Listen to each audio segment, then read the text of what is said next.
The Sharpshooter's secret. The dusty town of Red Hollow had always been a haven for outlaws. Nestled between the rolling plains and the rugged hills, it was a place where law and order struggled to keep a foothold. It was also home to young Clara Dawson, a quiet farm girl who spent her days tending to her family's crops, feeding livestock, and mending fences. She rarely ventured into town, and when she did, people barely noticed her. A freckle-faced girl in a worn dress, too small to be of consequence. But Clara had a secret. Years ago, her father, Samuel Dawson, had been a decorated soldier and a legendary marksman. He had taught Clara everything he knew about shooting, how to steady her breathing, how to account for wind, and how to fire with deadly accuracy. By the time she turned 16, she was the best sharpshooter in the county, but she never boasted about it. Her skills became necessary when the infamous Black Vulture gang came through Red Hollow. Led by the ruthless Cole Brandt, they robbed banks, looted stores, and left destruction in their wake. When the sheriff and his deputies tried to stop them, they were outgunned and outmatched. People whispered that the gang was unstoppable. That was, until, one night, they picked the wrong farm to raid. The night of reckoning. It was a quiet evening when Clara heard the distant rumble of hooves. She had been sitting on the porch, whittling a piece of wood, when she saw them. 5 figures on horseback, silhouetted against the moon.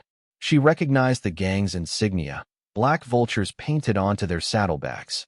Her parents were already asleep, unaware of the danger approaching. Clara didn't hesitate. She rushed to the barn, climbed into the loft, and grabbed her father's prized rifle, a Winchester 1873, polished and well-maintained. As the outlaws dismounted and made their way toward the house, Clara took her position. She exhaled, steadied her aim, and pulled the trigger. The first shot rang out, and one of the gang members collapsed before he even knew what hit him. The others panicked, scrambling for cover. A second shot, another outlaw down. By the time the third fell, the remaining 2 turned and fled, their horses kicking up dust as they rode into the night. The town woke up the next morning to the news. Someone had taken down the Black Vulture gang. No one knew who had done it. The sheriff found the bodies, but there were no witnesses. Clara never spoke a word about it. The Bandits' mistake. A year later, a new gang rode into town. The Iron Fong gang, led by the arrogant and brutal Jasper, Iron Jaw Tate, had heard rumors of the farm that had taken down the vultures. They laughed at the idea that a few farmers had scared off such a dangerous group. They probably got lucky, Jasper sneered. Just a bunch of hicks with pitchforks. One evening, they stopped at the town saloon, boasting loudly about how they were going to pay that farm a visit and show those bumpkins what real outlaws looked like. The patrons of the saloon shifted uncomfortably. At the back of the room, Clara sat quietly, sipping a lemonade. She wore a simple dress and a straw hat, blending into the background like always. When she heard Jasper's threats, she simply smirked. "You fellas seem real sure of yourselves," she said, her voice calm. Jasper turned to her, laughing. "And who might you be, little lady? You worried about us scaring your cows?" The gang erupted into laughter. Clara only smiled. "I wouldn't go out to that farm if I were you." Jasper squinted at her. "And why's that?" Clara leaned back in her chair. "Because the last gang that tried ended up in the dirt." The laughter died down. Jasper eyed her suspiciously. "You seem to know a lot about it." She shrugged. "Maybe." One of the gang members chuckled. "What are you, the farmer's daughter? You think you can stop us?" Clara stood up, adjusting her hat. "Something like that." Jasper, still amused, smirked. "Tell you what, little miss. How about you show us what you can do? Bet you can't even hit a tin can from 10 feet away." Clara sighed and walked outside. By now, a small crowd had gathered, curious about the exchange.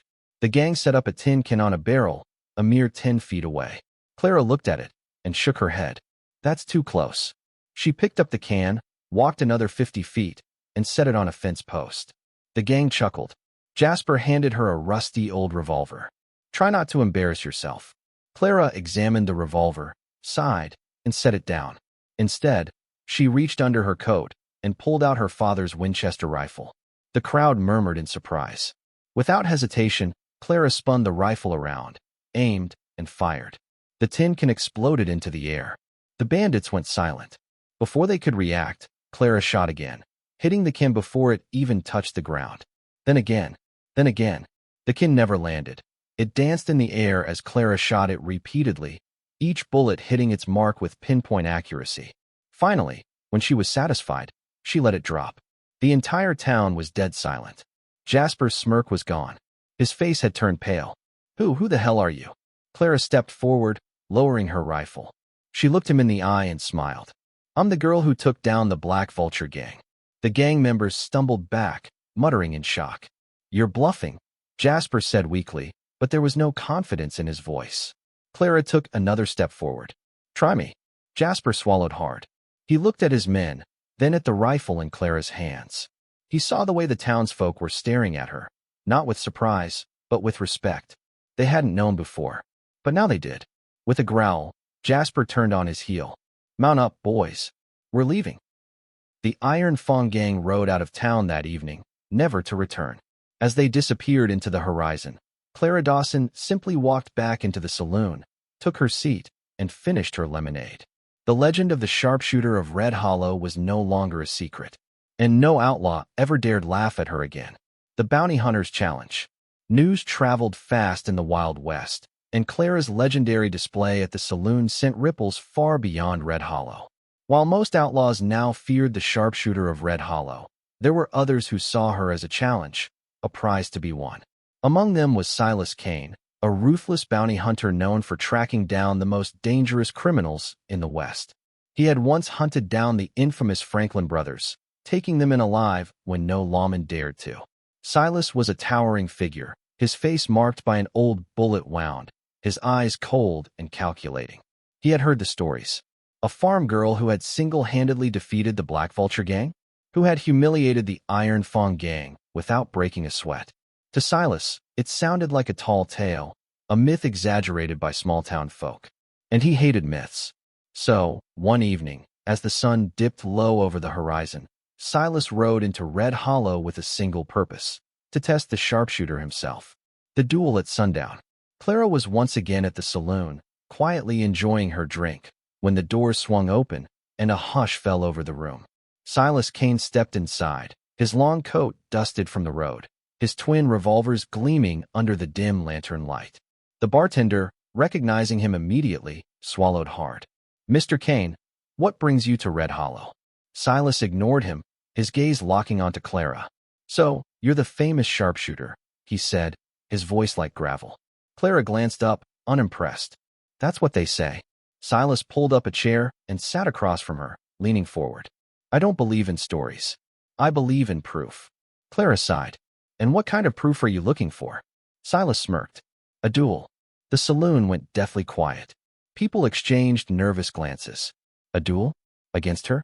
Clara arched an eyebrow. You want me to shoot you? Silas chuckled. Not exactly. I'm not a fool. He leaned back. We set up a challenge. You against me. Best shot wins. Clara studied him. He wasn't like the gang she had faced before. He wasn't here to rob, threaten, or destroy. He was here to measure her skill, to see if the stories were real. She tilted her head. What's in it for me? Silas smirked. If I win, I take your rifle. If you win, he pulled a bag of gold coins from his coat and dropped it on the table. $1,000. Enough to buy yourself a whole new farm. The crowd gasped. $1,000 was more than most folks saw in a lifetime. Clara didn't flinch. She reached for her rifle and stood up. All right, let's settle this. The impossible shot. By the time Clara and Silas stepped outside, the whole town had gathered, eager to witness the legendary duel. Silas inspected the area, then spotted a broken pocket watch on the ground. He picked it up, its tiny glass face cracked but intact. Here's the challenge, he said, tossing the watch to a bystander. Throw this watch into the air. Whoever hits the center of the glass first wins. The crowd murmured. A target that small, moving? It was nearly impossible. Silas drew one of his revolvers, twirled it confidently, and nodded. Whenever you're ready. Clara didn't say a word. She simply cocked her rifle. The bystander took a deep breath and threw the pocket watch as high as he could. It flipped in the air, catching the last rays of the sun. Silas fired first. Crack. His bullet struck the watch, shattering part of the glass. The crowd gasped. It was an incredible shot. But Clara hadn't moved. She still held her rifle steady, watching the watch spin downward. Then, in the blink of an eye, she fired. Ping. A clean, sharp sound echoed through the air. The watch stopped spinning, its cracked face now sporting a perfect bullet hole, dead center. The crowd erupted in cheers. Silas stared at the watch as it fell to the dirt, his mouth slightly open. He holstered his revolver and exhaled, shaking his head with a small grin. Well, I'll be damned. He turned back to Clara, took the bag of gold from his coat, and tossed it to her. You earned it. Clara caught the bag and smirked. Nice shooting yourself, Mr. Kane. Silas nodded in respect. You ever decide to leave that farm of yours, there's a whole world out there that could use a shot like yours. Clara chuckled. I think I like it just fine where I am. Silas gave her one last glance before tipping his hat and walking away. That night, Clara became more than a legend. She became a name that even bounty hunters feared. And from that day forward, no one ever questioned the sharpshooter of Red Hollow again. The final showdown. For a time, Clara Dawson enjoyed a rare peace. The Iron Fong gang had fled, Silas Kane had acknowledged her skills, and Red Hollow had become one of the safest towns in the West. But legends have a way of drawing unwanted attention, and the most dangerous outlaw of them all had heard her name. Victor Slade. Slade was more than a gang leader. He was a warlord of the frontier, commanding over 50 ruthless gunmen. He had burned towns to the ground, outgunned sheriffs, and evaded capture for over a decade. He was feared by everyone, from bounty hunters to U.S. Marshals. And now, he wanted Clara Dawson dead. She made fools of my men, he growled when he heard about the Black Vulture gang's fate. If she wants to play gunslinger, let's see how long she lasts against me. And so, Victor Slade and his 50 men rode for Red Hollow. The town prepares for war. It was the blacksmith, old Henry Wilkes, who spotted the dust cloud on the horizon first. They're coming, he said grimly, watching from his shop. Within minutes, the alarm spread across town. 50 outlaws, more than the entire population of Red Hollow, were approaching. The townsfolk panicked. The sheriff, knowing they didn't stand a chance, was preparing to flee. But Clara? She loaded her rifle. They want to fight, she said. Let's give them one. She rallied the town, teaching them how to barricade the streets, where to take cover, and how to shoot straight. Those who couldn't fight were sent to the church for safety. By sundown, Red Hollow was ready. And as darkness fell, Slade and his 50 men arrived. The Battle of Red Hollow. Slade rode into town like he owned it, his men spreading out along the main street. He sat high on his black stallion, a massive revolver on his hip, his long coat trailing behind him. He looked around at the quiet, empty street. Then he called out, Clara Dawson, come on out. Silence. Then bang. A single gunshot rang out. One of Slade's men fell from his horse, a bullet through his chest. The fight had begun. From the rooftops, from behind barrels, from alleyways, the town fought back. Clara had trained them well. She moved like a ghost, picking off outlaws with impossible accuracy. Every bullet counted. But the outlaws had numbers. One by one, the townsfolk were pushed back. The sheriff was gunned down in the first wave. The general store was set on fire. Slade himself strode through the chaos, firing ruthlessly, his men clearing the way. It was only a matter of time before they reached Clara. And then, they did. The duel. Clara found herself face to face with Victor Slade in the middle of the burning town. You're good, he said, reloading his revolver. But you're outnumbered, outgunned, and out of time. Clara wiped dirt from her face, raised her rifle, and smirked. You talk too much. Slade fired first. Clara dodged, rolling behind a water trough. She fired back, grazing his shoulder. Slade cursed, but he was faster than anyone she had ever faced. The duel raged through the town, their bullets carving through wood, shattering glass, and kicking up dust. The townsfolk were still fighting, but their hope rested on Clara winning this battle. Slade was relentless, closing the distance. Then, her rifle clicked. Out of bullets.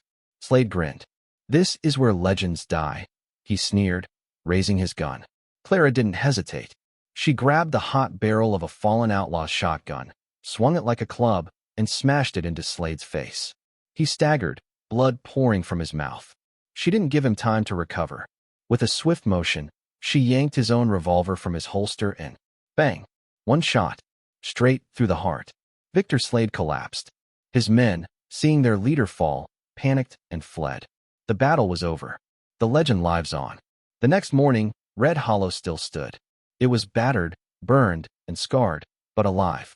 The townsfolk, once terrified, now held their heads high. And Clara? She stood at the town's edge, watching the last of Slade's men disappear into the horizon. She could leave now. She could take that $1,000 from Silas Kane and ride off into the sunset, like in the stories. But as she looked back at Red Hollow, the town she had saved, the people who now saw her as more than a farm girl, she knew this was home. She turned, tipped her hat, and walked back. Because some legends don't ride off into the sunset. Some stay and keep fighting. And Clara Dawson was just getting started. The Sharpshooter of Red Hollow would never be forgotten.